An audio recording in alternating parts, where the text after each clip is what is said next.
पंचायती राज संशोधन विधेयक पेश किया गया, इसकी क्या खास है, इसमें क्या बदलाव होगा? पंचायती संशोधन बिल हमने मैंने कल पेश किया था। उसमें जो सरपंच हैं, पहले कार्यकाल पूरा होने के बाद 2 साल के बाद उसकी कोई इंक्वायरी पंच और सरपंच की नहीं कर सकते थे। अब हमने उसमें 6 साल का प्रावधान किया है कि 6 साल के बाद तक भी इसकी इंक्वायरी हो सकती है। दूसरी एक अमेंडमेंट हमने पंचायती विभाग की तरफ से हम लेकर आए थे कि 20 वर्ष पूर्व किसी गांव के अंदर ग्राम पंचायत की जमीन हो, तालाब में ना हो, फील्ड में ना हो, कृषि भूमि में ना हो, गलती से किसी ने कोई मकान बनाया है तो उसको हम मालिकाना हक हम देने जा रहे हैं। तो इसलिए हमने उसको कलेक्टर रेट हमने रखा था 2004 का, इसलिए उसमें हमने कुछ अमेंडमेंट की है। हमने उसमें विभाग की तरफ से हम उसको तय करेंगे और कम से कम रेट पर हम उस गरीब व्यक्ति को, जिस व्यक्ति ने 500 में मकान बनाया है, हम उसको 500 गज का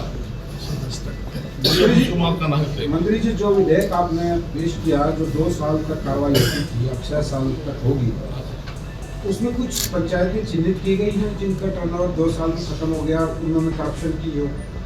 नहीं, उसमें इस प्रकार का अभी कोई चयन नहीं किया गया। चयनित जो मामले पेंडिंग है या कोई इस प्रकार की शिकायत आएगी, कोई सरपंच ने 15 बहुत बड़ा गबन किया है और 2 साल के बाद उसको छुटकारा मिल जाता था, तो केस हमारे चाहे SCS लेवल से या डायरेक्ट लेवल से उनको राइट ऑफ करना पड़ता था। इसलिए अब 6 साल तक उसकी इंक्वायरी हम कर सकते थे दोबारा से। मंत्री जी, जो महिलाओं को 2100 रुपये देने के बाद विपक्ष ने एक मुद्दा उठाया कि आप लोगों ने घोषणा तो कर दी लेकिन अभी तक डेट नहीं बताई, कब से 2100 रुपये देना शुरू कर रहे हैं? बहुत अच्छा सवाल किया दोस्त। इसलिए कोई योजना होती है और भारतीय जनता पार्टी ऐसी पार्टी है जो हम अपने घोषणा पत्र में लिखते हैं। आज तक कोई ये नहीं कह सकता कि केंद्र तो प्रदेश से हमने उसको लागू ना किया। हमने 2100 रुपये की महिलाओं को 18 साल से 60 साल तक महिलाएं को देने की हमने बात की है। हमने 5000 करोड़ का हमने उसमें बजट 5000 का हमने बजट प्रावधान भी किया है बजट के अंदर। तो इसलिए इसके लिए हरियाणा सरकार इनको बहुत जल्दी देगी। इसी पर विपक्ष करता कि कहते कुछ हो रहा है, करते कुछ हो रहा है। पहले तो ऐसे विपक्ष है कहाँ? 91 से मैंने 8 चुनाव में लगातार मैं लड़ता आ रहा हूँ। 91 से अप टू डेट मैं पहली बार देख रहा हूँ कि आज तक विपक्ष का नेता नहीं बन पाया।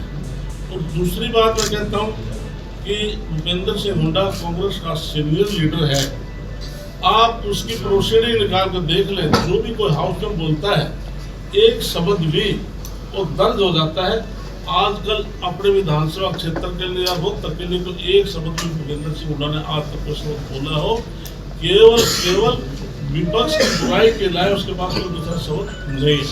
शेरो शायरी तो बड़ी अच्छी करते हैं, तो शेरो शायरी तक रह लेंगे विपक्ष और तो उनके वो अभी सदमे में है, क्योंकि जिस प्रकार से केंद्र में तीसरी बार नरेंद्र मोदी के नेतृत्व में सरकार आई, फिर हरियाणा में नायब सैनी के नेतृत्व में तीसरी बार सरकार आई, उसका असर महाराष्ट्र पर पड़ा, उत्तर प्रदेश के बाई इलेक्शन पड़ा, हमारे राजस्थान के बाई इलेक्शन पड़ा, और जो 11 साल से लगातार कैंसर की बीमारी जो दिल्ली में बची, उसका असर दिल्ली पर पड़ा नायब सैनी ने। और 32 ऐसी विधानसभाएं थी जो हमारे जैसे कार्यकर्ता, जिन पर हम हरियाणा प्रदेश के कार्यकर्ताओं ने काम किया। अगर आप ये वीडियो YouTube पर देख रहे हैं तो हमारे चैनल को सब्सक्राइब करें और बेल आइकन को दबाना ना भूलें। अगर आप Facebook पर ये वीडियो देख रहे हैं तो हमारे पेज को लाइक करें।